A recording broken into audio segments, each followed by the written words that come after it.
ہوگا کہ نہیں ہوگا۔ بہرحال ہم نے اس پہ جو گفتگو ہے وہ ارکان پارلیمنٹ پہ ہی ہم اس کو رکھتے ہیں۔ آپ نے دیکھا ہوگا کہ جب بھی اجلاس ہوتا ہے تو ایجنڈے کی ایک کاپیاں ارکان پارلیمنٹ میں تقسیم کی جاتی ہیں، اور اب یہ وتیرہ بن گیا کہ پڑھے بغیر وہ اپوزیشن کوئی بھی ہو، جو چاہے آج کی حکومت والے اپوزیشن میں ہو یا اپوزیشن والے حکومت میں ہو، اس کو پڑھے بغیر اپوزیشن نے جب احتجاج شروع کرنا ہے وہ ایجنڈے کی کاپیاں سب سے پہلے پڑھنی، پھر وہ ایک دوسرے پہ مارنا ان کو شروع کر دینا۔ یہ ہماری اخلاقی اقدار ہے جس کا مظاہرہ آپ لائیو ٹی وی پہ اکثر جو ہے وہ نشریات میں لائیو نشریات میں دیکھتے ہوں گے۔ اس کے بعد جو روزانہ ان پارلیمنٹ پر جو اخراجات آتے ہیں، مطلب یہ کہ جو اجلاس ہوتا ہے اس پہ جو روزانہ کروڑوں کے اخراجات آتے ہیں، اس کے فوکس ہمارا صرف اس بات پہ کہ وہ 1 کروڑ ہو یا 2 کروڑ ہو یا 4 کروڑ ہو، وہ خرچ کرنے میں بھی کوئی، ہم کہتے ہیں کوئی حرج نہیں، وہ ارکان پارلیمنٹ میں آنا ہے، ایک نظام چلنا ہے، چلو خرچ کرے، لیکن اس کے بدلے میں عوام کے مسائل کے حل ہو رہے ہیں۔ عوام کو ٹوٹی ہوئی سڑکیں مل رہی ہیں، عوام کو ملاوٹ زدہ کیمیکل والا دودھ مل رہا ہے، وہ چائے ہو، وہ دالیں ہوں، وہ کوئی آپ کھانے پینے والی چیز لے لیں، آپ کو وہ میسر نہیں ہے۔ یہاں تک کہ جو جان بچانے والی ادویات ہیں وہ بھی اصلی ہمارے ملک میں نہیں ملتی، اور ہوتا یہی ہے، کوئی فیکٹری پکڑی جاتی ہے، 2-4 دن بعد اس کی جو ہے وہ ضمانت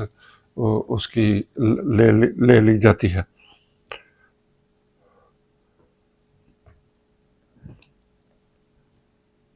اسی طرح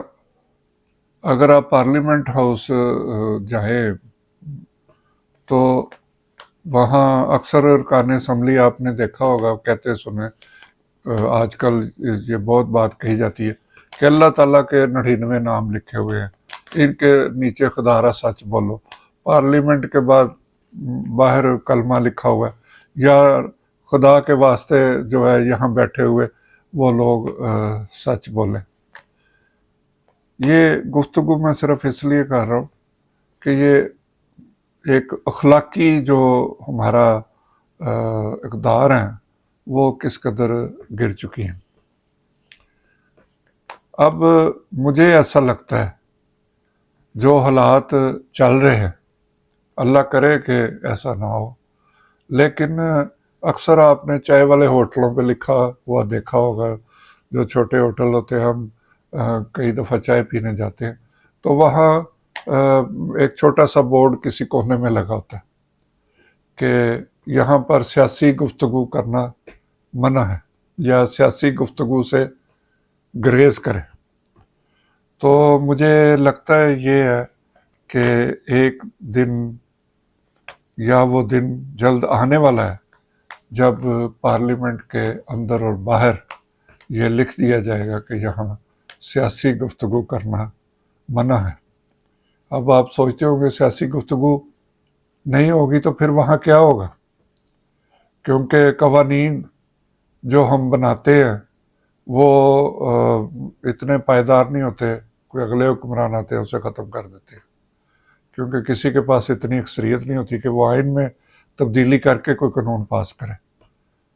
تو پھر وہاں پہ یہ ارکان اسمبلی کیا کریں گے۔ تو ناظرین، پہلے بھی آپ دیکھتے ہیں جس طرح کے وہاں ہنگامے ہوتے ہیں، عوام کو غصہ بھی آتا ہے، عوام ہنستے بھی ہیں، تو ایسی سیاسی گفتگو وہاں پہ کرنے کا کیا فائدہ ہے جس سے عوام کا کروڑوں روپے کا جو ہے ان کے ضائع ہو۔ اس سے بہتر ہے کہ وہ عوام کی تفریح کے لیے وہاں پہ ایک دوسرے کو جگتے ماریں، ایک دوسرے کو لطیفے سنائیں، تاکہ عوام کو کسی سٹیج ڈرامے تک جانے کے لیے، وہاں ہزاروں روپے کے ٹکٹ خریدنے کے لیے اپنی جیب سے پیسے نہ نکالنے پڑے، انہیں مفت میں ٹی وی پہ لائیو یہ سارا ماحول جو ہے مل جائے تو وہ وقت، بلکہ یہ لکھ دینا چاہیے کہ یہاں پہ سیاسی گفتگو کرنا منع ہے، بڑے الفاظ میں لکھا ہو پارلیمنٹ میں سیاسی گفتگو کرنا منع ہے، کیونکہ جب سیاسی طور پر کوئی حل ہی نہیں نکلنا کسی بات کا تو پھر وہاں یہ فضول سی گفتگویں کرنا، ایک دوسرے کو تانے مارنا، تم نے یہ کیا، تم نے وہ کیا، کوئی فائدہ نہیں۔ تو ہونا تو یہی چاہیے جو میں نے آپ سے عرض کیا۔ دوسرا یہ کہ ان ارکان پارلیمنٹ کی وہاں پہ تصاویر لگائی جائے جنہوں نے فنڈز لیے ہیں، کتنے فنڈز لیے ہیں، کہاں استعمال ہوئے ہیں، وہ ایک بڑی سکرین وہاں پہ لگا دی جائے جہاں پہ روزانہ کی بنیاد پر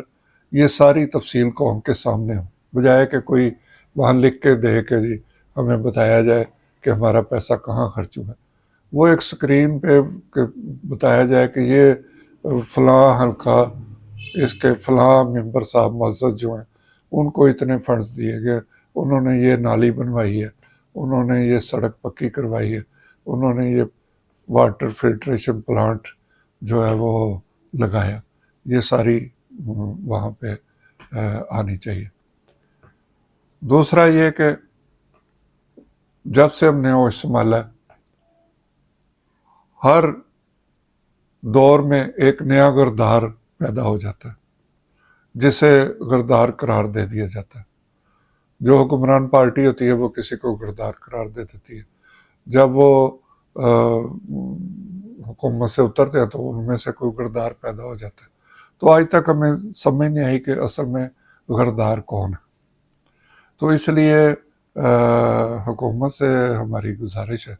کہ وہ سرکاری سطح پر کوئی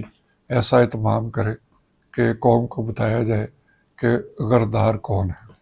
یہ کنفیوژن ہے،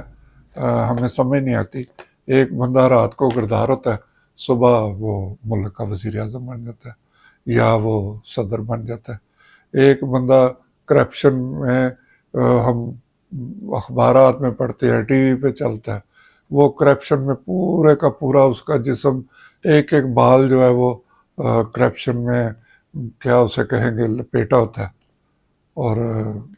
صبح پتہ چلتا ہے کہ جی وہ کسی اعلیٰ منصب پہ بیٹھ گیا۔ تو اس لیے قوم کو اس کنفیوژن سے بھی نکالا جائے، جو غردار ہے اسے سرکاری طور پر غردار ڈکلیئر کیا جائے اور بتایا جائے کہ غردار کون ہے، ہیرو کون ہے۔ جو ہیرو ہے ہم کہتے ہیں کہ ان کی تصاویر پارلیمنٹ میں لگا دی جائیں اور کسی کی ضرورت نہ ہو کہ دوبارہ ان کو غردار قرار دے۔ یہ غردار کا کھیل جو ہے یہ اس سے بھی قوم کا پیسہ ضائع ہو رہا ہے۔ ہم پارلیمنٹ میں کھڑے ہو کے ہمارے ارکان پارلیمنٹ جو ہے وہ غردار کی گردان شروع ہو جاتی ہے، تو اس کو بھی ختم ہونا چاہیے۔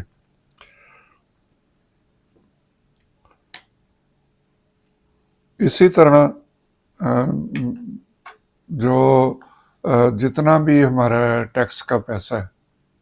عوام نے کتنا ٹیکس دیا اس کی ہفتہ وار رپورٹ جو ہے وہ دی جائے۔ وہ کوئی اخبارات میں سرکاری اشتہارات کے ذریعے نہیں، یہ ایک پریس ریلیز جاری کر دی جائے کہ یہ ٹیکس آیا تھا اور یہ ٹیکس عوام کی بھلائی کے لیے یہاں پہ خرچ ہو رہا ہے۔ تو اس سے عوام جو ہے ان کو پتہ چل سکے گا کہ ہمیں ہماری پارلیمنٹ جو ہے وہ کتنا کام کر رہی ہے۔ یہ ساری گفتگو کرنے کا مقصد صرف اتنا تھا کہ آپ کو بتایا جائے اور آپ سے تجاویز لی جائے کہ ہم پارلیمنٹ کو جو وہاں پہ عوام کا پیسہ خرچ ہو رہا ہے اس کی کیا کیا وجوہات ہیں اور کس طریقے سے ضائع ہو رہا ہے۔ دن رات لائیو ٹرانسمیشن، ان کے اخراجات، وہاں کے عملے کے اخراجات، یہ سارا کچھ جو ملک قرضوں میں ڈوبا ہوا ہے اور ہم وہاں پہ ایک دوسرے کے خلاف تقریریں کر کے ایک دوسرے کے گریبانوں میں ہاتھ ڈال کے پوری دنیا میں ہمارا مذاق بن رہا ہے۔ تو ان تمام چیزوں کو، ان رکان پارلیمنٹ کو گھروں میں بیٹھ کے، یہ آج کل جدید دور ہے، اور یہ کمپیوٹروں کے آگے بیٹھ جائیں اور وہاں پہ اجلاس کر لیا جائے، بجائے کہ ان کے ٹی اے ڈی اے بل بنتے جائیں اور عوام پہ بوجھ پڑتا جائے۔ یہ حکومت کو بھی چاہیے کہ وہ اپنے اخراجات کم کرنے کی کوشش کرے۔ ہم جو قرضے پہ قرضے لیتے جا رہے ہیں، وہ عوام ان میں دبتے جا رہے ہیں، عوام کی چیخیں نکل رہی ہیں۔ یہ طبقہ تو